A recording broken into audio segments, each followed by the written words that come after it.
देखो हम लोग का मेंसुरेशन का क्लास चल रहा है। आज हम लोग क्लास में देखेंगे इसके अगला का टॉपिक। ठीक है, अगला टॉपिक जो हम लोग आयत से संबंधित ही है आपका।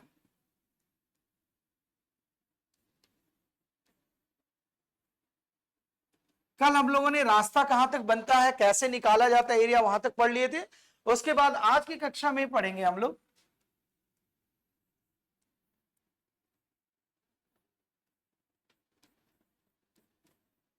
चारों दीवारों का क्षेत्रफल।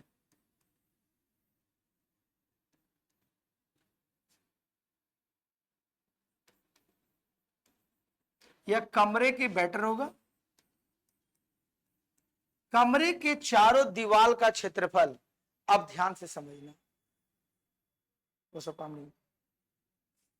चारों दीवारों का जो क्षेत्रफल होगा, अब इस दीवार आपके सामने दिख रहा है ना। ये दीवार में क्या दिख रहा है? लंबाई दिखेगा, चौड़ाई दिखेगा और ऊंचाई दिखेगा। तीन चीज दिखेगा आपको। ठीक, बोलेंगे सर लंबाई चौड़ाई ऊंचाई कैसे दिख रहा है? हमको तो दुनिया को दिख रहा है। बोलो, ये 3D स्ट्रक्चर होता है। ठीक, लंबाई कैसे गया? ऐसे गया, चौड़ाई ऐसे गया और ऊंचाई कौन सा हुआ? हाइट। ठीक, तो इसीलिए यहां पर तीन चीज का काउंटिंग होता है।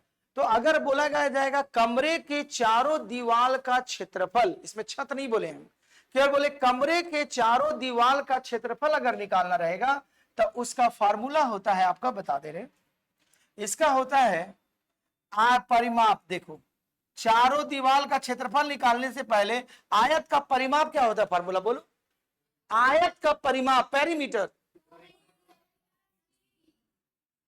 2 इंटू लेंथ प्लस, यही हम लोग जानते हैं। क्या जानते हैं? ये होता है आयत का परिमाप। तो आयत के परिमाप में अगर ऊंचाई को मल्टीप्लाई कर देंगे हाइट का, तो ये निकल जाएगा कमरे के चारों दीवार का क्षेत्रफल। कॉन्सेप्ट समझ में आया? दिमाग में धसा? कितना डिफिकल्ट फार्मूला है। अब इसी को किताब में बहुत डिफिकल्ट तरीका से लिखा रहता है। तो अगर बोला जाएगा आपका कि कमरे के चारों दीवार का क्षेत्रफल, तो फार्मूला क्या बोलेंगे? इसी फार्मूला को सजा दिया जाता है, लिखा रहता है 2h into length plus breadth. यही चीज को सजाया रहता है। हिंदी बढ़ते हैं, 2 गुना ऊंचाई इंटू लंबाई जोड़ चौड़ाई। अभी 2 गुना ऊंचाई आके टेंशन दे देता है ना, कि ऊंचाई कहां से घुस गया बीच में। कॉन्सेप्ट समझ में आ रही है बात? तो ये जो फार्मूला क्रिएट हुआ, क्या बनेगा? कमरे के चारों दीवार का क्षेत्रफल। तो कैसे इसका ट्रिक्स हुआ कि आयत का परिमाप में अगर हम ऊंचाई से गुना कर देते हैं तो हमारा कमरे के चारों दीवार का क्षेत्रफल निकल जाता है। किसी को कोई दिक्कत? किसी का कोई डाउट नहीं? अब आइए इसका अगला रूल। अब आएगा कमरे के चारों दीवार और छत का कुल क्षेत्रफल, total area. Total area of जो आपका है चारों दीवार का क्षेत्रफल तथा छत। छत देख रहे हैं ना, मतलब ये पूरा अंडरग्राउंड। क्वेश्चन कैसे पूछा था तब और इंटरेस्ट आएगा। सपोज दैट किसी कलर करने वाले पेंटर को आप एक कमरे को रंगने दिए, तो रंगेगा कैसे आपका कमरा को? चारों कलर के जमीन में रंगेगा वो? जमीन में। तो चारों दीवार रंगेगा और क्या रंगेगा वो? छत को रंगेगा। उसने बोला कि हम 10 रुपए स्क्वायर फीट के हिसाब से या फुट के हिसाब से हम कलर का पैसा लेंगे। तो कैसे नापेगा? चारों दीवार नापेगा और वो छत नापेगा। ठीक, तो आपको पता रहेगा तब ना बताइएगा, तो नहीं तो इंटू इंटू करके पूरा पैसा बढ़ा देगा वो। तो इसका फार्मूला देखो, चारों दीवार का क्षेत्रफल, कमरे के चारों दीवार के क्षेत्रफल का फार्मूला क्या होता है? बोलो। 2h into length plus breadth. अब तो ये फार्मूला कैसे बना तो बता दिए आपको। अब छत, छत देखो एक आयताकार होगा। ठीक, तो आयत का क्षेत्रफल क्या होता है? प्लस लंबाई इंटू चौड़ाई। खत्म। फार्मूला समझ में आया? तो ये बना कमरे के चारों दीवार और छत का कुल क्षेत्रफल। अब इसी को पूरा पड़ेगा, 2h into length plus breadth plus length into breadth. तो इसको थोड़ा डिफिकल्ट रहता है, लेकिन अगर कॉन्सेप्ट पता है कैसे बन रहा तो तुरंत बोल दोगे। क्या बोले थे, अच्छा आयत का परिमाप था, दीवार निकालना था, हाइट का मल्टीप्लाई कर दिए तो चारों दीवार निकल गया। अब हमें छत बोला गया, मतलब छत एक आपका क्या रेक्टेंगुलर सेपरेट है, मतलब एरिया बोल देंगे, मतलब लेंथ इंटू ब्रेथ ऐड कर दिया, खत्म। तो कॉन्सेप्ट पता रहेगा तो फार्मूला बहुत इजी लगेगा, और कॉन्सेप्ट नहीं पता रहेगा तो जय हिंद जय भारत हो जाएगा। कोई दिक्कत? तो क्वेश्चन अब कैसे पूछा जाता है, इससे क्वेश्चन पूछा जाता है रंगाई के संबंधित। बोला जाएगा एक कमरा जिसकी लंबाई आपको बता देगा 20 सेंटीमीटर और एग्जाम्पल का तौर पर चौड़ाई 10 सेंटीमीटर है, तो उस कमरे के चारों दीवार को रंगाई कराने में कुल कितना खर्च लगेगा, अगर खर्च 2 रुपया प्रति स्क्वायर मीटर लिया जाता है तब। तो 2 रुपया प्रति स्क्वायर मीटर बोल रहा है, तो मतलब आपको एरिया निकालना पड़ेगा। तो कमरे के चारों दीवार का एरिया कैसे निकालेंगे, बोलिए, अरे बोलो, अभी सिखाए ना। कमरे के चारों दीवार का क्षेत्रफल, खत्म। किताब भाषा लिखने दो ना, हमको जो कॉन्सेप्ट हम अपना बोलेंगे, 2 into length plus breadth into height, खत्म। ये तो किताब में आपको दिखा देंगे, सर आप ऐसे पढ़ा रहे, किताबों में ऐसे लिखल है, तो वो डाउट नहीं ना होना चाहिए, इसीलिए आपको दिखा दे। कौन से सही में आया? अगर आप सपोज करो कि कमरे के चारों दीवार और छत भी बोलते हैं कि ठीक है, कमरे के चारों दीवार और छत को रंगाने में कुल कितना खर्च आएगा, जब आपके कमरे का रंगाई कराने का चार्ज 5 रुपया प्रति स्क्वायर मीटर लिया जा रहा है, तो आपको क्या बोला, कमरे के चारों दीवार की जमीनों भी रंगा दीजिएगा, पैसा जाएगा ज्यादा, मार दो रंग दो। अगर तो वो भी कंडीशन है, जितना छत ऊंचा होगा उतना क्या होगा, जमीन भी होगा, तो प्लस ऐड हो जाएगा, लेंथ इंटू ब्रेथ। बोले हम टाइल्स मरवाएंगे सर, नौकरी हो गया, ऐसे है, टाइल्स वाला में रहेंगे घर में, तो मारा दो नीचे में टाइल, टाइल का हिसाब जोड़ लेना, तो भी तो जितना छत स्क्वायर फीट होगा उतना नीचे भी होगा ना, तो प्लस ऐड हो जाएगा। कॉन्सेप्ट समझ में आ रहा है ना, क्योंकि कॉन्सेप्ट सिखाते जा रहे हैं, सवाल का तो गर्दा उड़ा दीजिएगा आप लोग ऐसी। तो अगर बोले कमरे के चारों दीवार और छत का कुल क्षेत्रफल, तब क्या फॉर्मूला बोलिएगा? सब देखे देखे बोला, कोई अपना मने से ना बोला, इसीलिए धीरे धीरे बोला। हाँ यही यही लिख ले, अब पढ़ते रहना, साउंड से साउंड से पता चल जाता है ना। साउंड चैप्टर पढ़े ना वेब में, स्लो ऐसे अप डाउन होता है ना, तो वो साउंड चैप्टर में फिजिक्स में बताया ही गया है, तो इसीलिए आएगा। बिना देखे बोलो, देखो स्पीड में बोलेगा, बोलो चार दीवार और छत का क्षेत्रफल टोटल। देखा, बिना देखे बोला तो कल ज्यादा साउंड में बोला, स्ट्रेट वे में बोला, तब सब जगह एल प्लस बी बोला, एल इंटू बी बोलना है। क्वेश्चन किस तरीका से पूछा जाएगा पता चलेगा, कोई दिक्कत? छापो।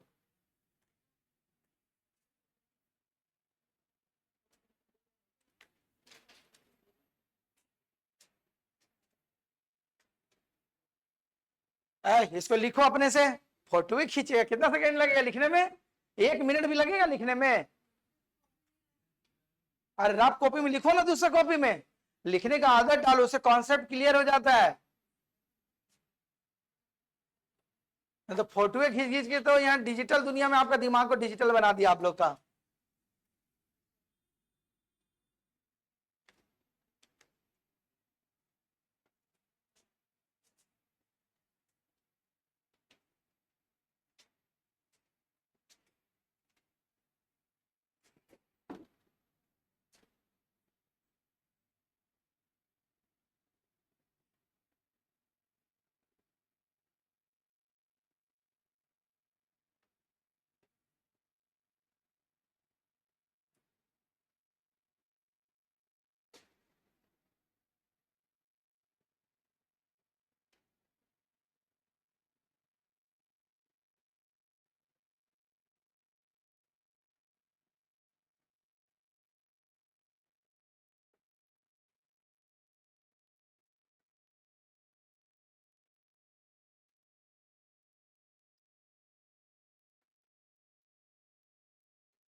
हो गया।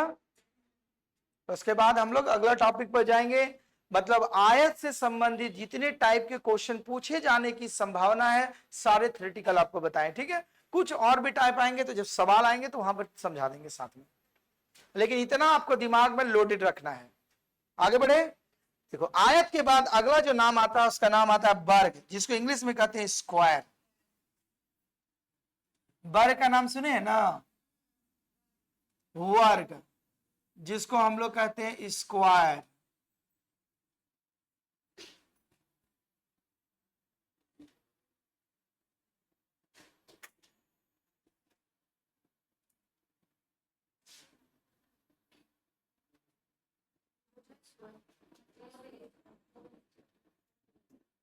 ठीक, सपोज दैट मानो ये एक वर्ग है,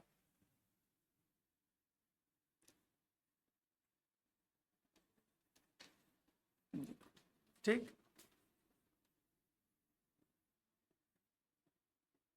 ठीक, ABCD एक वर्ग की भुजा है। पहले इसकी परिभाषा समझिए, अभी एकदम नहीं लिखना है, अभी समझो, जब बोलेंगे लिखने और QR कोड करने तब करो, क्योंकि समझ में आएगा, अपने सब लिख सकते हैं। वर्ग, ये पहले बताओ कि इससे पहले अभी पढ़े आपने आयत, पढ़ा ना आयत,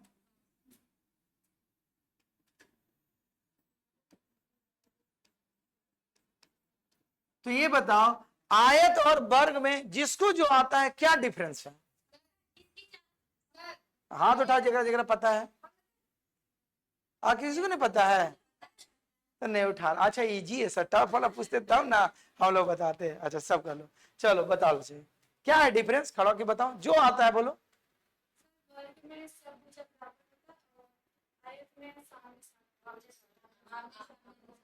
ठीक, और कोई डिफरेंस? ये भी तो सीधा होगी 90 डिग्री। ठीक, और कोई डिफरेंस? ठीक है, देखो आयत में जो होता है जैसे बताए थे, ये लेंथ होता है, ये ब्रेथ होता है, तो आमने सामने की भुजा बराबर होती है। ब्रेथ जितना होगा ये तो ये भी बी होगा, ये एल होगा तो ये एल होगा। और इसमें वर्ग में क्या होता है, इसकी चारों भुजा बराबर होती है। ठीक, इसका प्रत्येक कोण जो होगा इसमें भी 90 डिग्री पर होगा।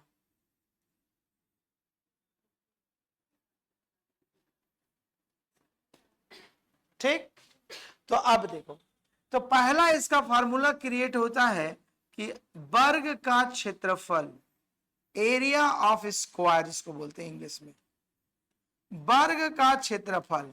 तो अगर इसकी एक भुजा ए है, कलर बदल दो, ये भी ए होगा, ये भी ए होगा, ये भी ए होगा, चारों साइड की भुजा बराबर होती है। तो वर्ग की भुजा तो चार साइड बराबर होता तो क्या होगा इसका, 4 बार ए प्लस ए, या ये लिखिए या इसको करेंगे क्या 4 इंटू ए, मतलब ये वर्ग है, मतलब भुजा होता है, सॉरी देखो, तो इसमें क्या होगा लंबाई इंटू चौड़ाई, हम लोग पढ़े थे आयत में, यही ना पढ़े थे। तो यहां पर क्या होगा, एक साइड भी ए है, लेंथ भी है और ब्रेथ भी है, ये बन गया क्या, कॉन्सेप्ट समझ में आ रहा है। आयत में भी लंबाई गुना चौड़ाई होता है, इसमें भी होता है लंबाई गुना चौड़ाई, बरसाते हम इसको ए स्क्वायर इसलिए बोलते हैं कि इसका लेंथ का जो साइज होता है ब्रेथ का वही साइज होता है, इसीलिए ए इंटू ए बन जाता है ए स्क्वायर। इसीलिए हम लोग बोलते हैं इसको भुजा का स्क्वायर या ए स्क्वायर बोलते हैं, क्योंकि भुजा का नामकरण एक ही है, यही इसका बात है। ऐसा नहीं कि इसमें अलग कोई नियम लगता है, जो आयत का है फार्मूला वही फार्मूला यहां भी है। सही में कॉन्सेप्ट आई। अब आओ, तो अगर वर्ग का क्षेत्रफल बोलेंगे तो ए स्क्वायर, या इसको देहाती भाषा में बोलेंगे तो क्या बोलेंगे, भुजा का, क्योंकि जिम में हम लोग का थोड़ा ना यहाँ हमको एक्सप्लेन करना है, नौकरी लेना है, भुजा का स्क्वायर। छापले जा रही है एकदम, छाप के अब किताबें मेरा बदले छाप देना और नाम अपना लिख लेना किताब पर, क्या समझते हैं किताब मेरा लिखा हुआ है। ठीक है, ठीक है, लिखना लिखना एकदम बहुत अच्छा से लिखना, नहीं मिटाएंगे, समझो, क्योंकि यहाँ जो जाएगा ना ये काम नहीं, यहाँ वाला रहेगा। अगर आप ही की तरह हमू छापते तो हमू ऐसे करते, देख देख के छापते नहीं, समझो। ठीक, अरे हम लोग पढ़े 9 10 पढ़े वही पढ़ा रहे हैं, थोड़ा ना कि कंपटीशन में सब पढ़े हैं। जिस समय हम लोग एग्जाम देते समय कंपटीशन का कोई किताब नहीं था, एडवांस मैथमेटिक्स से पढ़ाई नहीं होता था, ISC मौजूद था इसीलिए हम लोग का जॉब होता था। बाद में अपने किताब निकला ही सब, उसे किताब नहीं एडवांस में किताब चलता था। तो देखो वर्ग का क्षेत्रफल बराबर ए का स्क्वायर या भुजा का स्क्वायर, ये बोल सकते हैं। अब दूसरी बात आती है इसका फार्मूला, जो एकदम जानते पहले वही फार्मूला स्टार्ट कर रहे हैं। वर्ग का परिमाप या पेरीमीटर्स ऑफ स्क्वायर इंग्लिश में बोलते हैं, ठीक है। तो वर्ग का परिमाप मतलब हम लोग क्या बोलते हैं, इसका परिमाप 4 इंटू भुजा, ये बोलते हैं ना, जिसको बोलते हैं 4a, ये बोलते हैं। तो उसमें भी वही करते थे, 2 इंटू लेंथ प्लस ब्रेथ करते थे। तो 2 गो लंबाई 2 गो, तो अगर सब ए है तो दो कितना हो गया, 4, 4 है तो ये भी 4 है। डिफरेंस कुछ नहीं है, ये मास्टर साहब खाली डिफरेंस तरीका से पढ़ा रहे। बच्चा लोग रटो, तो रटना नहीं है, समझना है। दोनों का सेम कॉन्सेप्ट वहां चल रहा। तो अगर वर्ग केस में बोलेंगे तो एरिया कितना होगा, बोलो ए स्क्वायर, बोलो भुजा के स्क्वायर। हमको कोई मतलब नहीं भाषा से, पहले बोले कॉन्सेप्ट से मतलब है हमको। क्या है इसका फार्मूला, ठीक है। और इसका पेरीमीटर परिमाप बोलेंगे तो क्या होगा, 4a बोलेंगे या 4 इंटू भुजा बोलेंगे, 4 इंटू साइड बोलेंगे, जो बोलना है बोलिए। तो इसका ऑल साइड्स आर इक्वल होता है। कॉन्सेप्ट समझ में आई बात। अब तीसरे नंबर बात पर आएंगे।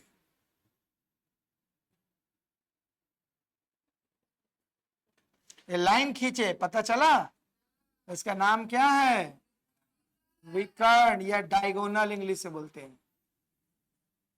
तो तीसरा नंबर फार्मूला बनता है वर्ग का विकर्ण।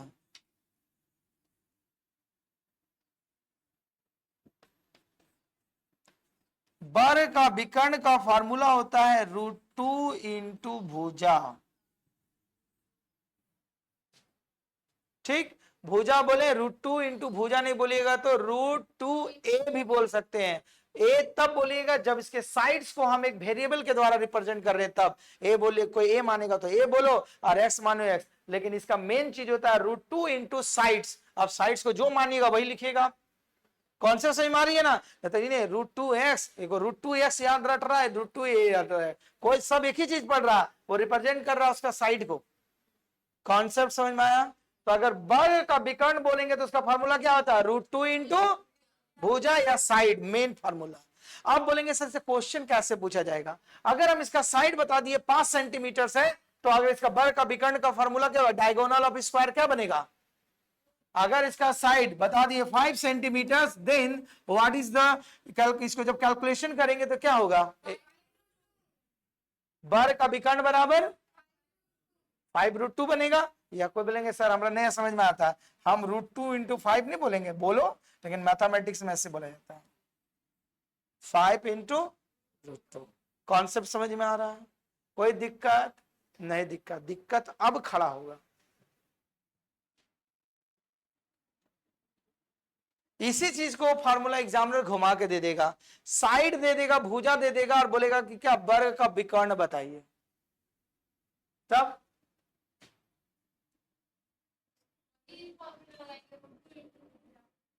तो देखो ये क्या हो जाएगा, विकर्ण बाई √2 हो जाएगा। साइड से अगर निकालना पड़ेगा, अगर विकर्ण की लंबाई दे दिए, ठीक। अगर हमने बोल दिया कि विकर्ण की लंबाई, अगर सपोज दैट आपने निकाल दिया 5√2, ठीक है। तो अगर हम बोलेंगे इसका साइड बताओ, भुजा क्या है, हमने बताया वर्ग का विकर्ण बता दिया। ध्यान से क्वेश्चन समझो, इसे 2-3 तरह का क्वेश्चन पूछा जाएगा। वर्ग का विकर्ण आपको पता है, अभी आपने वर्ग का विकर्ण बताया, क्या बताया, 2 बताया। तो हम बोलेंगे इसका साइड कितना है, माने वर्ग का भुजा क्या है, साइड का लंबाई क्या है, तो आप निकाल नहीं सकते इस फार्मूला से। ये खत्म आ जाएगा तो 5 आएगा। तो मेरा कहने का मतलब ये हुआ कि अगर ये चीज बताए तो चाहे इसका साइड पूछेगा, चाहे विकर्ण दिया, दो चीज में एक चीज का वैल्यू दिया रहेगा आपको। अगर साइड दिया रहेगा तो विकर्ण पूछा रहेगा, और अगर विकर्ण दिया रहेगा तो साइड पूछेगा। कॉन्सेप्ट समझ में आ रही बात, कहीं कोई दिक्कत नहीं।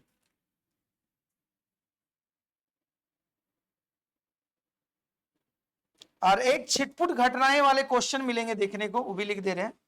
छिटपुट घटना समझते हैं ना, जिस दिन एग्जामिनर का दिमाग खराब होगा, बहुत ही लोग इजी बनाया थोड़ा डिफिकल्ट करे, तब देखो क्या बोलेगा। वर्ग का क्षेत्रफल बराबर एक फार्मूला क्रिएट करेगा 1/2 इंटू विकर्ण का स्क्वायर। हमने कुछ नया नहीं लिखे हैं। अगर आपका वर्ग का मैंने बोल देगा डायगोनल स्क्वायर का दे दिए हैं, डायगोनल सपोज दैट हम विकर्ण बता दिए 5√2, तब बोलेंगे क्या, वर्ग का क्षेत्रफल बताइए, तब वर्ग का क्षेत्रफल बताइए क्या होगा। तो डायगोनल आपको अगर केवल दिया रहेगा, साइड नहीं बताएं, साइड दिए तो आप तुरंत मान देंगे भुजा का स्क्वायर, हम साइड नहीं दिए, हमने क्या दिया, डायगोनल दिया। तो अगर डायगोनल दिया तब आप साइड निकाल सकते हैं, साइड निकालिएगा तो भुज निकल जाएगा। और अगर डायरेक्ट निकालना चाहते हैं with the help of diagonal का लेंथ से अगर एरिया निकालना चाहते हैं, तब फार्मूला का 1/2 इंटू विकर्ण का स्क्वायर, विकर्ण मतलब डायगोनल का स्क्वायर। तो डायगोनल आपका दिया हुआ है क्या, 5√2 का होल स्क्वायर, काटेंगे इसका वैल्यू निकल जाएगा। कॉन्सेप्ट समझ में आ रहा है, कॉन्सेप्ट समझ में आ रहा है, किसी को कोई दिक्कत तो छापो और मुलाकात कराएंगे आगे। फिगर जरूर छापना, क्योंकि मेंसुरेशन में फिगर का ही रोल है।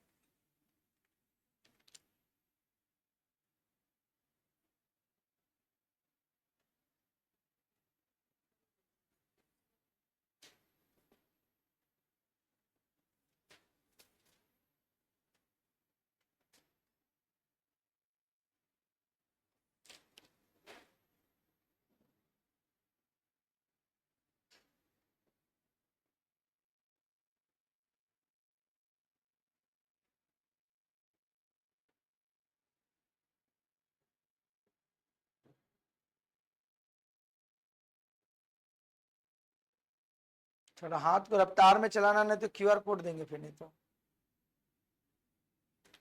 बहुत अभी इसमें बताना है थ्योरी।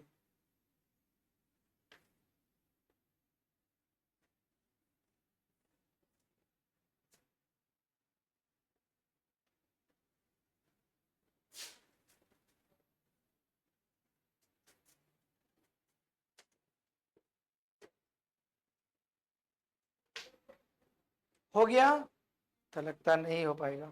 अच्छा ठीक है, अभी वर्ग का यहां तक बताए हैं, इसके बाद अभी वर्ग का रास्ता बनेगा, फिर इसके बाद अंतःवृत्त का इसी में बताना है, बाह्य वृत्त सभी इसी में चलेगा अभी, ठीक है, इसका थोड़ा लंबा चलेगा क्लास।